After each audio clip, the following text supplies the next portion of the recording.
Hi అండి, నమస్తే. నేను మీ Sravanthi. Welcome to Sravanthi foods. ఈరోజు మన వీడియోలో చూడబోయే రెసిపీ వచ్చేసి కాకరకాయ పొడిని సంవత్సరం పాటు నిల్వ ఉండేలా ఎలా చేసుకోవాలో చూద్దాం.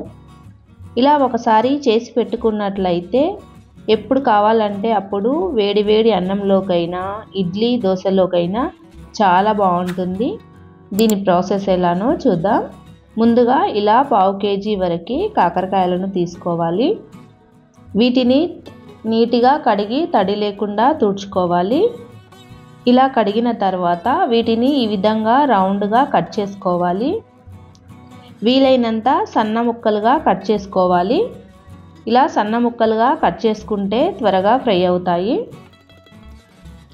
ఈ విధంగా అన్నీ కట్ చేసుకున్న తర్వాత స్టవ్ పై కడాయి పెట్టుకొని ఆయిల్ వేసుకుందాం. ఈ ఆయిల్ అన్నది కాస్త ఎక్కువగానే వేసుకోండి. తర్వాత ఇలా మనం రౌండ్గా కట్ చేసుకున్న కాకరకాయ ముక్కలను వేసుకోవాలి. వీటిని ఇలా కలుపుకొని మూత పెట్టి మధ్య మధ్యలో కలుపుతూ బాగా ఫ్రై చేసుకోవాలి. మంటను మీడియం టు లో ఫ్లేమ్లో పెట్టుకుంటూ ఇలా మధ్య మధ్యలో కలుపుతూ బాగా ఫ్రై చేసుకోవాలి. చూడండి, ఈ విధంగా బాగా ఫ్రై అయిన తర్వాత వీటిని వేరొక ప్లేట్లోకి తీసుకుందాం.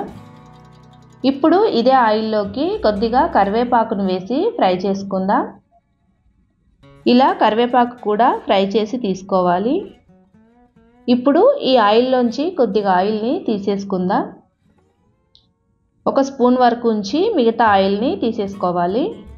ఇప్పుడు ఇదే ఆయిల్లోకి ఒక స్పూన్ శనగపప్పు, ఒక స్పూన్ మినపప్పు వేసి ఫ్రై చేసుకోవాలి. ఇవి కాస్త ఫ్రై అయిన తర్వాత ఒక స్పూన్ జీలకర్ర, అర స్పూన్ ఆవాలు వేసి బాగా ఫ్రై చేసుకోవాలి. ఇవన్నీ ఇలా ఫ్రై అయిన తర్వాత స్టవ్ ఆఫ్ చేసి వీటిని వేరొక మిక్సీ జార్లోకి తీసుకుందాం. ఇలా మిక్సీ జార్లోకి వేసుకొని ఇవి కాస్త చల్లారిన తర్వాత మిక్సీ పట్టుకోవాలి. చూడండి, ఇవి కాస్త చల్లారినాయి. వీటిని మెత్తగా మిక్సీ పట్టుకోవాలి. చూడండి, ఇలా మెత్తని పౌడర్లా మిక్సీ పట్టుకున్న తర్వాత మనం ముందుగా ఫ్రై చేసి పెట్టుకున్న కాకరకాయ ముక్కలను వేసుకోవాలి. చూడండి, ఈ కాకరకాయ ముక్కలు అన్నవి ఎంత క్రిస్పీగా ఫ్రై అయినాయో. ఇలా తుంచితే టక్కున చునగాలి. ఈ విధంగా ఫ్రై చేసుకోవాలి కాకరకాయ ముక్కలను. ఇప్పుడు వీటిని మిక్సీ జార్లోకి వేసుకుందాం. అలాగే ఫ్రై చేసి పెట్టుకున్న కరివేపాకును కొద్దిగంత ఉంచి మిగతాదంతా వేసేసుకుందాం.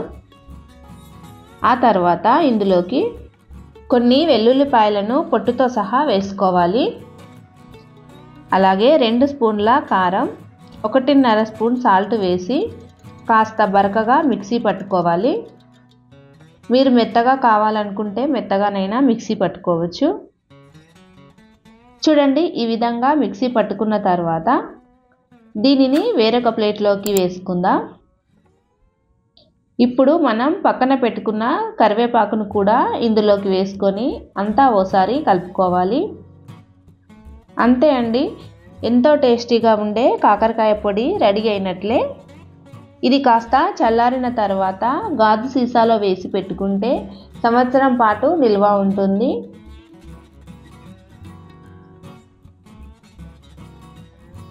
టేస్ట్ కూడా చాలా బాగుంటుంది.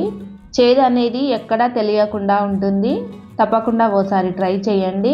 ఇలా వేడివేడి అన్నంలోకి వేసుకొని తింటే చాలా టేస్టీగా ఉంటుంది. నేను ఇక్కడ ఈ ఆయిల్ మనం ఫ్రై చేసిన ఆయిల్ని వేస్తున్నాను. నెయ్యి ఇష్టపడేవారు నెయ్యి వేసుకొని తినండి, చాలా టేస్టీగా ఉంటుంది.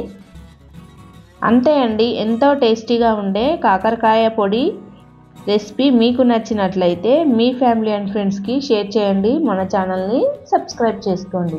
Thank you for watching.